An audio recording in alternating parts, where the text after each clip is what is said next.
You know, some relationships, they aren't defined by friendship, but by the scars left behind. And the story of the United States and Iran, it's one of those. It's this maze of broken promises, huge strategic mistakes, and a deep, deep mistrust that's been festering for over 70 years. It turned what was once a close alliance into one of the most dangerous rivalries on the planet. So the big question is, how did it all go so wrong? I mean, how did allies become such bitter enemies? To really get a handle on the tensions you see in the headlines today, we have to go back, way back to the very beginning, to the moments that planted the first deep seeds of this conflict. And when you look at this timeline, you can see it's not just one thing. It's a cascade of events, really. It's like a story told in chapters, starting with a secret coup back in the 50s, then a revolution, a brutal war, and now, this modern standoff over nuclear ambitions. Every single event builds on the one before it, just feeding the next fire. Okay, so our story really begins in 1953. For so many Iranians, this right here, this is the original sin. This is the moment that defined America in their eyes, not as a partner, but as a foreign power that would betray their sovereignty for its own gain.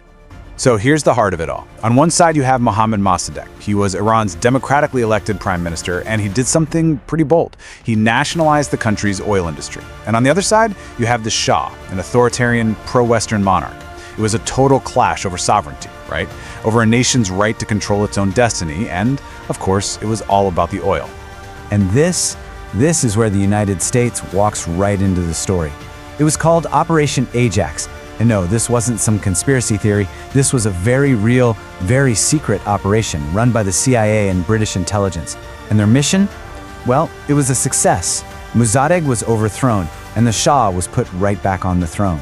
The West got its oil, for sure, but it came at a tremendous cost. And this is really the crucial point. For the United States, it was just another move on the Cold War chessboard. But for Iran, it was a deep national wound.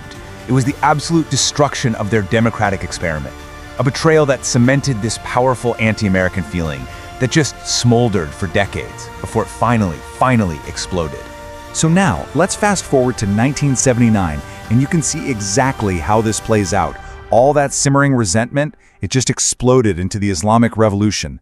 The Shah, who everyone saw as an American puppet, was swept from power, and what came next was a violent, dramatic break of all diplomatic ties. Everything just shattered. 444. That number, that's how many days American diplomats and citizens were held hostage after Iranian students stormed the U.S. Embassy in Tehran. For Americans, that number became a symbol of unprovoked aggression. But for the revolutionaries in Iran, it was them making a final statement against decades of American interference. And the impact of this was just crystal clear. The hostage crisis wasn't just some event, it was the point of no return. It basically locked both nations into this state of mutual hostility that has defined their relationship ever since.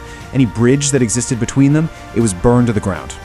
So in the decades that followed, that hostility just hardened. Iran, now isolated but defiant, started looking for new ways to guarantee its own security, its own influence. And that brings us to the modern era of this whole conflict. The battlefield moves from embassies to nuclear centrifuges. And what this created was just a vicious cycle. It goes like this. Iran develops its nuclear program. The US and its allies respond with crippling economic sanctions, what they call a maximum pressure strategy. And the result? Well, instead of backing down, Iran's defiance just gets stronger, and they push their program even farther. It's a loop.